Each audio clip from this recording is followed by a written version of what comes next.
ঠিক সেই সময়তে মই এখন কমিটি কৰি দিছিলোঁ প্ৰবোধ কলিতা, মৃণাল দত্ত আৰু ডক্টৰ পুৰোহিত তালুকদাৰক লৈ, আৰু তেওঁলোকক কোৱা হৈছিল যে অনলাইন ক্লাছ সম্পৰ্কত কেনেধৰণে আমি আগবাঢ়িব পাৰোঁ, কি কি ব্যৱস্থা আমি ল'ব পাৰোঁ, এই বিষয়ে আপোনালোকে চৰ্চা কৰিব। আৰু সেই কৰিবলৈ যাওঁতে তেওঁলোকে ভাবি পালে যে আমি এটা ৱৰ্কশ্বপ কৰাটো বেয়া নহয়, য'ত আমাৰ নিজৰ অভিজ্ঞতাখিনিও বিনিময় কৰা হ'ব, আৰু লগতে কোনোবা এগৰাকী ব্যক্তি আহিব অলপ মানে এই বিষয়ত অলপ বেছি অভিজ্ঞ ধৰণৰ, আমাৰ মাজত মত বিনিময় হ'ব, আমি কিছুমান অভিজ্ঞতা শ্বেয়াৰ কৰিম, তাৰ মাজেৰে আমি অনলাইন ক্লাছৰ কথাটো আমি বেছি ভালকৈ আগবাঢ়িব পাৰিম।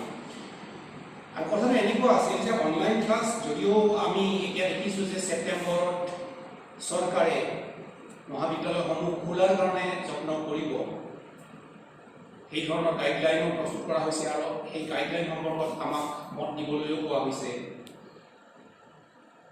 যদি আমাৰ নিয়মীয়া পাঠদান আৰম্ভ হয় তেনেহ'লে অনলাইন ক্লাছৰ গুৰুত্বটো কমি যাব নেকি, এই প্ৰশ্নটো বহুত ধৰণত খেলাব পাৰে। কিন্তু দেখা গৈছে যে অনলাইন ক্লাছৰ গুৰুত্ব কমি নাযায়, বৰং পৰৱৰ্তী সময়ত হয়তো অনলাইন ক্লাছ আমাৰ নিয়মীয়া পাঠদানৰ অংশ হ'ব। আৰু এই যে নতুনকৈ ৰাষ্ট্ৰীয় শিক্ষানীতি ঘোষণা কৰা হ'ল, সেই ৰাষ্ট্ৰীয় শিক্ষানীতিটো টেকন'লজিৰ প্ৰযুক্তিৰ ব্যৱহাৰত ইমান বেছি গুৰুত্ব দিয়া হৈছে যে অনলাইন ক্লাছৰ কথাটো হয়তো তেতিয়াও আহি যাব পাৰে। গতিকে আমি আজি যি ধৰণৰ অনলাইন ক্লাছ সম্পৰ্কত আলোচনা বা চৰ্চা কৰিম, সেই আলোচনা বা চৰ্চাৰ গুৰুত্ব পৰৱৰ্তী বহুত সময়লৈকে থাকি যাব। গতিকে সেইটো এটা কথা। গতিকে আমি ভাবিলোঁ, যেতিয়া প্ৰবোধ কলিতা আৰু মৃণাল দত্ত, পুৰোহিত তালুকদাৰ তেওঁলোকৰ কমিটিখনে যেতিয়া মোক জনালে যে এনেকুৱা এটা আমি অনুষ্ঠান কৰিব খুজিছোঁ, তেতিয়া মোৰ মনত খেলালে যে আমি দুটা অনুষ্ঠান একেলগে কৰি দিওঁ। মানুহখিনি এনেও ওলাই আহি থকাত দিগদাৰী হয়, আমাৰ কিছুমান মানুহতো আহি আছে কলেজলৈ, কাম থাকিলেই মানে কলেজে যেতিয়া বিচাৰিছে, যেতিয়া মই বিচাৰিছোঁ যে আহক, তেতিয়াই আমাৰ মানুহখিনি আহি আছে বিভিন্ন কামত। কাউন্সেলিং চলি আছে, কাউন্সেলিঙতো আমাৰ শিক্ষকসকল আহি আছে। গতিকে যেতিয়াই কলেজৰ প্ৰয়োজন হৈছে, যেতিয়াই কলেজ কৰ্তৃপক্ষ অৰ্থাৎ মই যেতিয়াই বিচাৰিছোঁ কাৰোবাক, মানুহ আহিছে। কিন্তু হ'লেও গোটেইখিনি মানুহক একগোট খুওৱাটো, দুদিন বেলেগে বেলেগে মানুহখিনিক একগোট খোৱাটো ইমান ঠিক সুবিধাজনক নহ'ব বুলি মই অনুভৱ কৰিছোঁ। গতিকে ভাবিলোঁ যে মানুহখিনি আহক, এদিনেই আহক, অলপ দেৰিলৈকে থাকক, একেদিনে আমি অনুষ্ঠানটো কৰোঁ। এই যে এতিয়া আমি আলোচনা কৰিবলৈ লৈছোঁ, এই আলোচনাটো বহুত দীঘলীয়া নহয়। গতিকে আপোনালোকে চিন্তা কৰিব নালাগে যে আমি বহুত বেছি সময় থাকিব লাগিব নেকি মহাবিদ্যালয়ত। এনে আমাৰ বহুকেইজন মানুহ কিন্তু বহুত দেৰিলৈকে কলেজত থাকে, যেতিয়া প্ৰয়োজন হয়।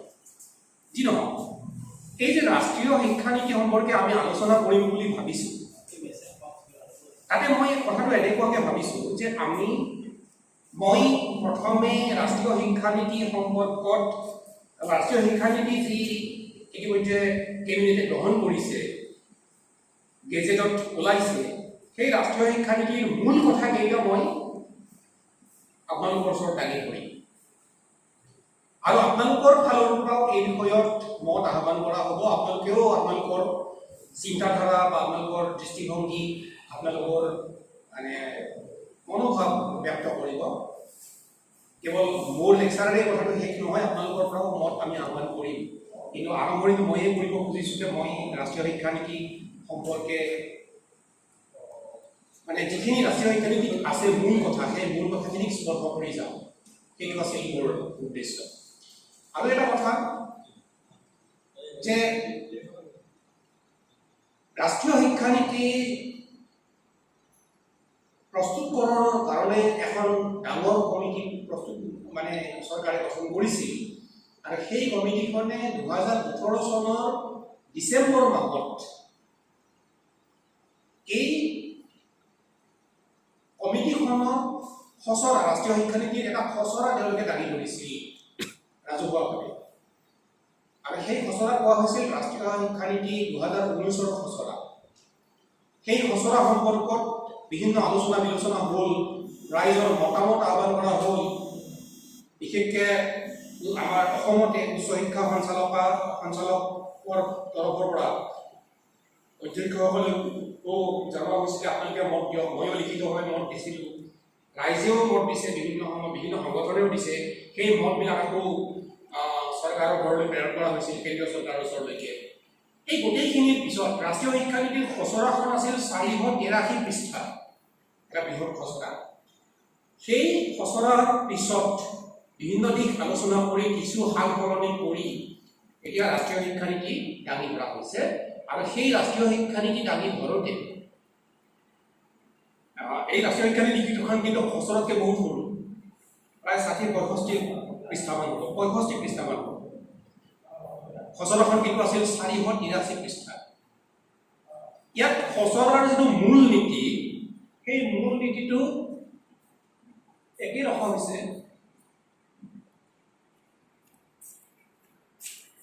মূলনীতিটো একে ৰখা হৈছে, মূলনীতিটো একে ৰাখি আৰু মূল যিখিনি ব্যৱস্থাপনা সেইখিনিও মোটামুটি একে ৰাখি এটা কথা ভাগ বনানি কৰি যোৱা হৈছে। প্ৰথমতে আমি চাওঁ যে খচৰাখনৰ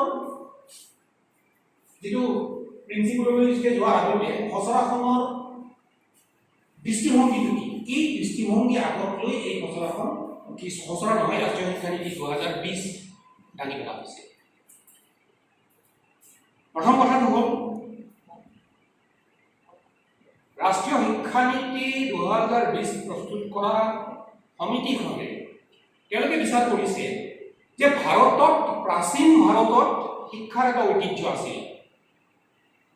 বিশেষকৈ প্ৰাচীন ভাৰতত নালন্দা, তক্ষশিলা আদি বিশ্ববিদ্যালয়ৰ মাধ্যমেৰে এক ধৰণৰ হোলিষ্টিক শিক্ষা প্ৰসাৰ ঘটোৱা হৈছিল। লিবাৰেল আৰ্টছ কথাটো আহিছে, লিবাৰেল আৰ্টছৰ ধাৰণা আছে। এটা হোলিষ্টিক এপ্ৰ'চ এটা আছিল গোটেই শিক্ষাৰ ধাৰণাটোৰ মাজত প্ৰাচীন ভাৰতত। আমি এই প্ৰাচীন ভাৰতৰ শিক্ষাৰ এই মূল যিটো নীতি, সেই মূল নীতিখিনি উভতাই আনিব লাগে, সেইটো প্ৰথম কথা। অৰ্থাৎ আমি নিজস্ব ৰূপত ভাৰতীয় ইথোজ, ভাৰতীয় নৈতিকতা, ভাৰতীয় চিন্তাধাৰা বহন কৰা ধৰণৰ এটা শিক্ষানীতি আমি পাব লাগে, যিটো সম্পূৰ্ণৰূপে আমাৰ শিক্ষানীতি হ'ব, সেইটো এটা কথা। দ্বিতীয় কথা যে এই শিক্ষানীতিটো এনেকুৱা হ'ব লাগে যিটো শিক্ষানীতিৰ জৰিয়তে দেশৰ শিক্ষাৰ্থীসকলে পৰৱৰ্তী সময়ৰ কাৰণে 21 শতিকাৰ কাৰণে নিজকে প্ৰস্তুত কৰিব পাৰে। 21 শতিকাত আমাক কেনেধৰণৰ মানুহ লাগে, কি ধৰণৰ মানুহ আমি 21 শতিকাত বিচাৰোঁ, এই ধৰণৰ কথাটো আগত ৰাখি তেওঁলোকে ৰাষ্ট্ৰীয় শিক্ষানীতিটো দাঙি ধৰা বুলি তেওঁলোকে কৈছে। 21 শতিকাৰ যি প্ৰত্যাহ্বান, সেই প্ৰত্যাহ্বানৰ লগত মোকাবিলা কৰিবলৈ কি ধৰণৰ মানুহ আমাক লাগে, কি ধৰণৰ নাগৰিক লাগে, এতিয়া কি ধৰণৰ মানুহ লাগে বুলি কওঁতে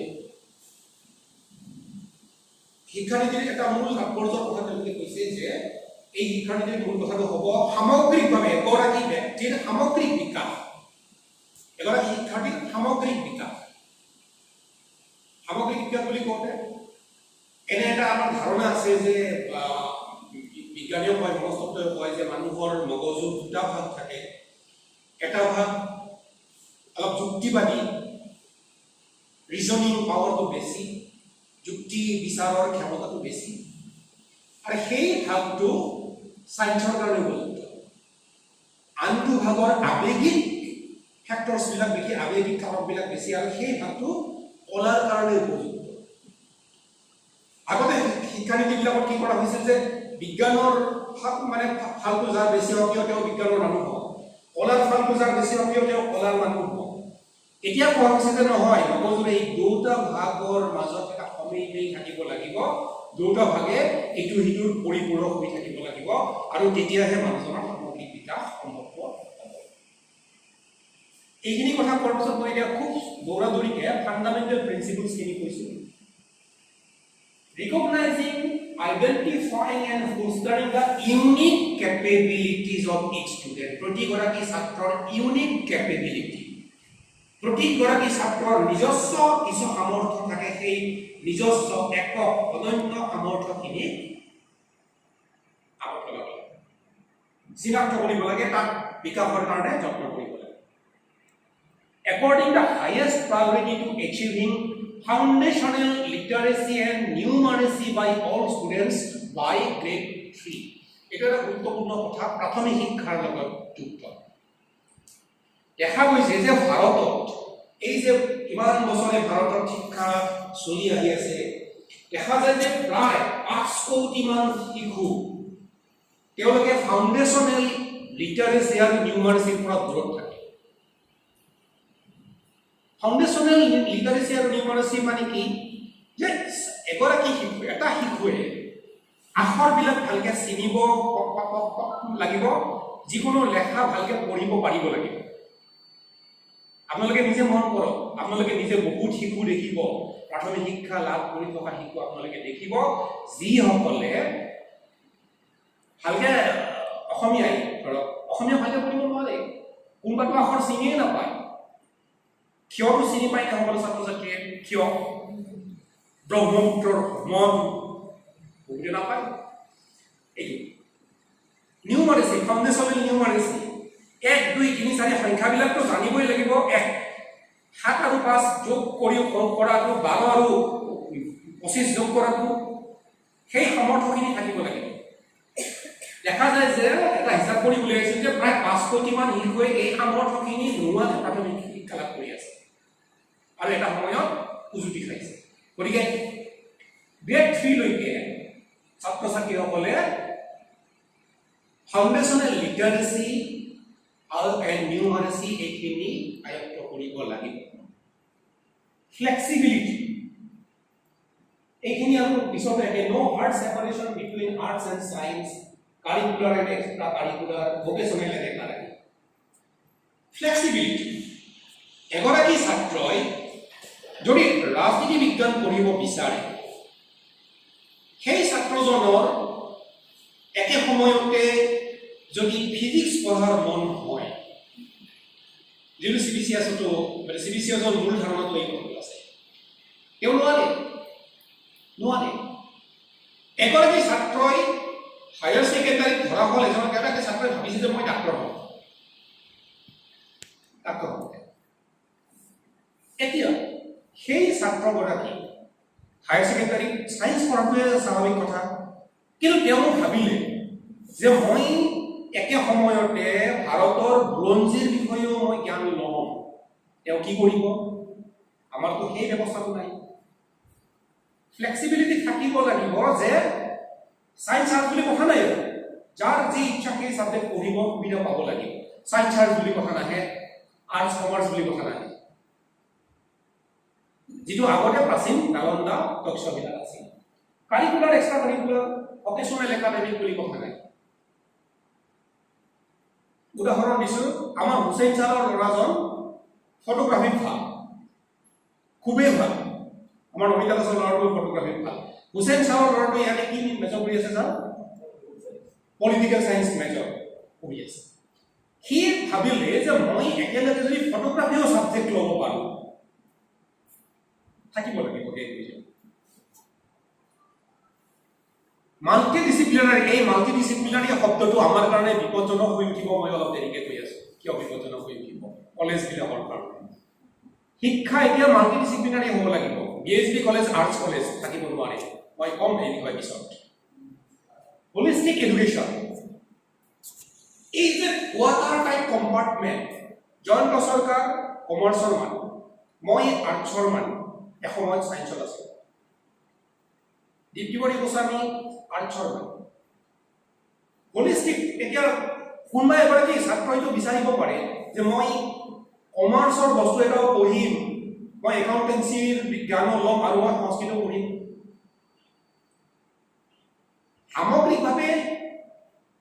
সামগ্ৰিকভাৱে মানুহ এগৰাকীৰ বিকাশ, হোলিষ্টিক ডেভেলপমেণ্ট যিটো, সেই বিকাশটো যদি পাব লাগে, তেনেহ'লে তাৰ বিভিন্ন তাৰ মানে পাৰ্চনেলিটি, তাৰ ব্যক্তিত্বৰ বিভিন্ন দিশক আমি বিকশিত কৰিব লাগিব। আমি কিয় ভাবোঁ যে সি ডাক্তৰ হ'ব, গতিকে সি আৰু মেডিকেল সায়েন্স পঢ়িবৰ কাৰণে যিখিনি বিষয় লাগে সেইখিনিতে লাগি থাকক। তাৰ যদি সংগীতৰ আগ্ৰহ আছে নালাগে সংগীত পঢ়িব, তাৰ যদি সংস্কৃত সাহিত্য পঢ়াৰ আগ্ৰহ আছে নালাগে পঢ়িব। তাৰ যদি সংগীতৰ গুণ আছে আৰু সংগীতৰ সেই গুণটোৰ যদি বিকাশ হয়, সেই বিকাশটোৱে ডাক্তৰ হোৱাৰ ক্ষেত্ৰত তাক বাধাটো নিদিয়ে, বৰং ভালে কৰিব। এলবাৰ্ট আইনষ্টাইনেতো ভায়লিন বজাইছিল ভালকে, তেওঁৰ ভায়লিনেতো তেওঁৰ বিজ্ঞান চৰ্চাক বাধাপ্ৰাপ্ত কৰা নাছিল।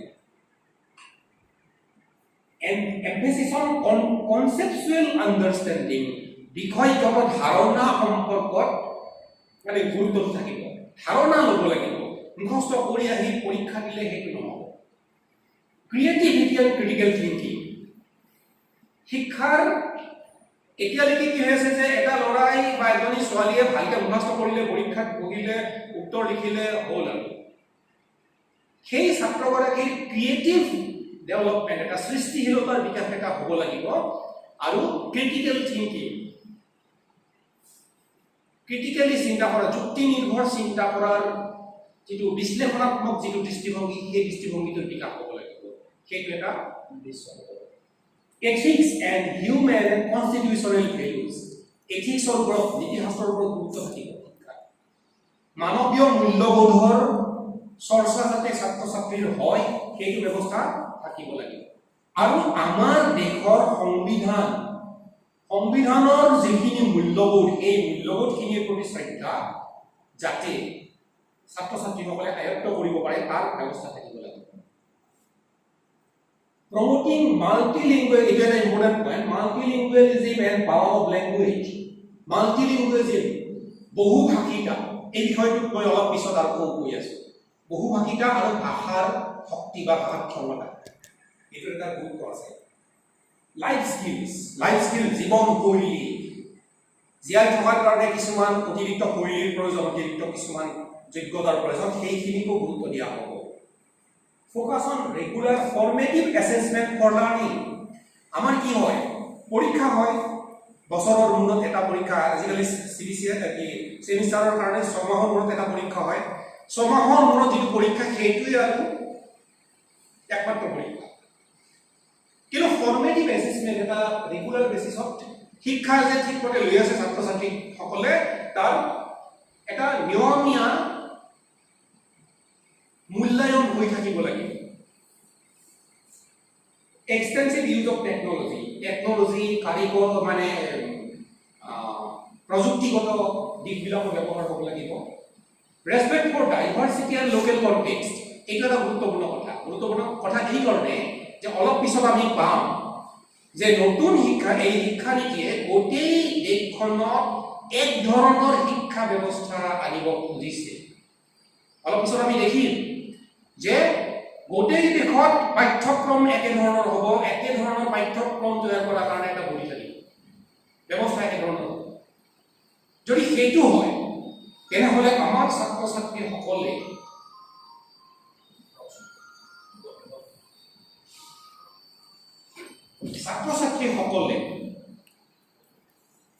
স্থানীয় বস্তুবিলাকত তেওঁলোকৰ গুৰুত্ব নাথাকিব নেকি?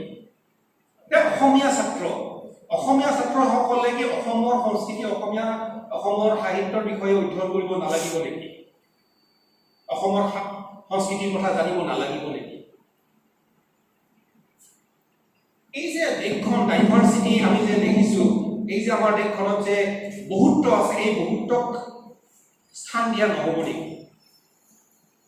স্থান দিয়া হ'ব, স্থানীয় কথাবিলাককো গুৰুত্ব দিয়া হ'ব বুলি কৈছে। এনেকৈ দিয়ে অৱশ্যে কিন্তু আমি এতিয়াই ক'ব পৰা নাই।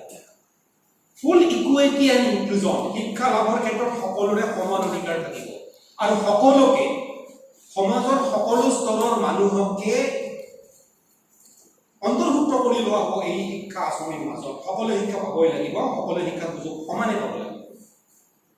Synergy in curriculum across all levels of education, সকলো পৰ্যায়ৰ শিক্ষাৰ মাজত কাৰিকুলামৰ ক্ষেত্ৰত সংযোগ থাকিব। এই যে আমাৰ হায়াৰ ছেকেণ্ডাৰী ছায়েন্স পঢ়ি, সহজ পাঠ্যক্ৰম পঢ়ি ডিগ্ৰীত যে বৰ টান পায়, এইটো নহয়।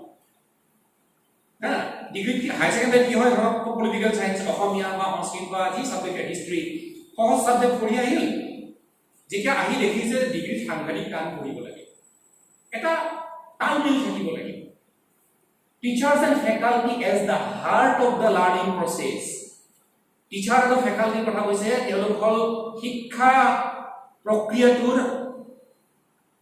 একেবাৰে মধ্যস্থল হাৰ্ট অন্তৰ লাইট বাট টাইট এইটো ফ্ৰেম কৰিছে তেওঁলোকে টান লাইট বাট টাইট ঢিলা হ'ব কিন্তু টান হ'ব যি নিয়ম নীতি চলিব যি নিয়ম নীতিৰ মাজেৰে আমি শিক্ষকবিলাক প্ৰত্যক্ষ শিক্ষক কৰ্মচাৰীবিলাক চলিম সেইবিলাক অলপ সহজো হ'ব লাইটো হ'ব কিন্তু কঠোৰো হ'ব টাইটো আউটস্ট্যান্ডিং রিসার্চ গবেষণার উপর বিশেষ গুরুত্ব কন্টিনিউয়াস রিভিউ অফ প্রগ্রেস কেনেকে আমার উন্নতি হয়ে আছে তার নিয়মীয়া বিশ্লেষণ হয়ে থাকিব নিয়মীয়া মানে মূল্যায়ন হয়ে থাকিব যে প্রগ্রেস হয়ে আছে নে নাই এই রুটেডনেস এন্ড প্রাইড ইন ইন্ডিয়া গোটেই শিক্ষা ব্যবস্থাটোৰ মাজেৰে ভাৰতৰ প্ৰতি গৰ্বভাৱ আমি ভাৰতৰ মানুহ ভাৰতৰ হৈ আছো ভাৰতত থাকিম আমি ভাৰতক লৈ গৌৰৱ কৰোঁ এই দৃষ্টিভংগীটো শিক্ষাৰ মাজেৰে আহিব লাগে education is a public service ইয়াৰ আগতে এডুকেশ্যনক শিক্ষা পাব্লিক সাৰ্ভিস হিচাপে ঘোষণা কৰা হোৱা নাছিল তেনেকে এইবাৰ প্ৰকাশ্যে তেওঁলোকে কৈছে যে education is a public service জনসেৱা substantial investment in a strong vibrant public education system এটা ৰাজহুৱা শিক্ষা ব্যৱস্থা এটা গঢ়ি তোলাৰ কাৰণে ব্যৱস্থা লোৱা হ'ব বুলি কৈছে অৱশ্যে তাত কিছু আমাৰ সন্দেহ কৰাৰ ফল থাকিব এটা স্কুল শিক্ষালৈকে আহিছো আপোনালোকে পেপাৰে পত্ৰ পাইছে যে শিক্ষা ব্যৱস্থাটো হ'ব 5-3-3-4 আগতে আছিল 10+2 এতিয়া হ'ব 5-3-5+3+3+4 প্ৰথম পাঁচটো হ'ব 3 বছৰ থাকিব প্ৰি স্কুল 2 বছৰ থাকিব স্কুল ক্লাস 1 আৰু মানে এইবাৰ তেওঁলোকে কি কৰিছে প্ৰিপেয়াৰটৰি পৰ্যায় স্কুললৈ যোৱাৰ আগৰ যে পৰ্যায় সেই পৰ্যায়টোক বিশেষ গুৰুত্ব দিব খুজিছে তেওঁলোকে কৈছে যে মানুহৰ মগজুৰ বিকাশ 6 বছৰ বয়সৰ আগতে বেছিকে হয় 6 বছৰ বয়সৰ আগতে মানুহৰ মগজুৰ বিকাশ বেছিকে হয় গতিকে এই বয়সটো ধৰিব লাগিব গতিকে 3 বছৰ বয়সৰ পৰাই পাৰিলে শিক্ষাৰ এটা ব্যৱস্থাৰ মাজলৈ আউটাৰ মাজলৈ ল'ৰা ছোৱালীবিলাকক আনিব লাগিব গতিকে তেওঁলোকে এই 3 বছৰ ফাউণ্ডেশ্যন ধৰিছে 5 বছৰ তাৰে 3 বছৰ তেওঁলোকে প্ৰি স্কুল মানে স্কুললৈ অহাৰ আগৰ পৰ্যায় এইটোও তেওঁলোকে এই ব্যৱস্থাৰ মাজত আনিছে অংগনবাড়ী কেন্দ্ৰবিলাকক তেওঁলোকে শক্তিশালী কৰাৰ কথা কৈছে তাৰপিছত প্ৰি স্কুল আৰু তাৰপিছত ক্লাছ 1 আৰু 2 এইখিনিত ফাউণ্ডেশ্যনেল তাৰপিছত আহিব প্ৰিপেয়াৰটৰিত আহিব 3 মানে ক্লাছ 3 পৰা 5 লৈকে মিডিল থাকিব মিডিল অংশত থাকিব 6 ৰ পৰা 8 লৈকে আৰু সেকেন্ডাৰী পৰ্যায়ত থাকিব 9 ৰ পৰা 12 লৈকে এইটো হল ভাল স্কুল পৰ্যায় এই যে মই প্ৰি স্কুলৰ কথাটো কৈছিলো প্ৰি স্কুল ইনষ্টিটিউট গঢ়ি তোলা হ'ব বহুতখিনি তেওঁলোকে কৈছে আৰু অংগনবাড়ী কেন্দ্ৰ বঢ়াই দিয়া হ'ব আৰু অংগনবাড়ী কেন্দ্ৰবিলাকক শক্তিশালী কৰা হ'ব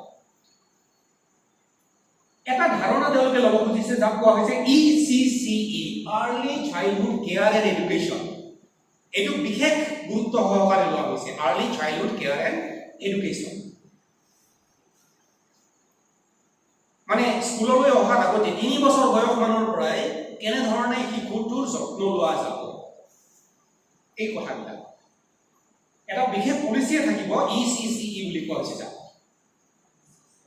ফাউণ্ডেশ্যনেল লিটাৰেচি এণ্ড নিউমাৰেচি কথা মই কৈছো অলপ আগতে emphasis on health and nourishment of children আপোনালোকে মিড ডে মিলৰ কথা জানে মিড ডে মিলৰ কথা আপোনালোকে জানে গোটেই দেশত মিড ডে মিল ব্যৱস্থা এটা চলি আছে আৰু এইটো প্ৰয়োজনীয় বুলি ধৰি লৈছে মিড ডে মিলৰ লগতে তেওঁলোকে আৰু এটা কথা যোগ দিব খুজিছে অৱশ্যে মিড ডে মিলৰ আমাৰ যি পৰিস্থিতি মানে মাজে মাজে খেলিমেলিৰ খবৰ পাওঁ সেইবিলাক বাৰু আছে কিন্তু মিড ডে মিলৰ যে প্ৰয়োজনীয়তা আছে এইটোও স্বীকাৰ্য তেওঁলোকে ভাবে যে এই যে শিশুবিলাকে স্কুললৈকে আহে ৰাতিপুৱাৰ যিটো সময় সেই ৰাতিপুৱাৰ সময়টো হ'ল তেওঁলোকৰ মগজু সক্ৰিয় হৈ থকা সময়, সৃষ্টিশীলতাৰ সময়। সেই সময়খিনিত যদি তেওঁলোকক পৰিপুষ্টি দিয়া যায়, তেওঁলোকক পৰ্যাপ্ত খাদ্য দিয়া যায়, তেওঁলোকৰ প্ৰয়োজনীয় খাদ্য, তেনেহ'লে তেওঁলোকে মগজুটোক বেছি ধৰণে বেছি সক্ৰিয়ভাৱে সৃষ্টিশীলতা লগাব পাৰিব। গতিকে তেওঁলোকে মিড ডে মিলৰ লগতে আৰু এটা বস্তু যোগ কৰিব বিচাৰিছে, এইটো হ'ল ব্ৰেকফাষ্ট। এতিয়া স্কুলত ব্ৰেকফাষ্টো এই ব্যৱস্থাটো কৰিলে। তাৰ কাৰণটো হ'ল যে যদি ল'ৰাটোৱে পুৱা খাই বৈ ল'লে স্কুলতে ভালকে, তেনেহ'লে সি সক্ৰিয়ভাৱে মগজুটো ব্যৱহাৰ কৰিব পাৰিব। ড্ৰপ আউট ৰেটছ কমাব লাগিব।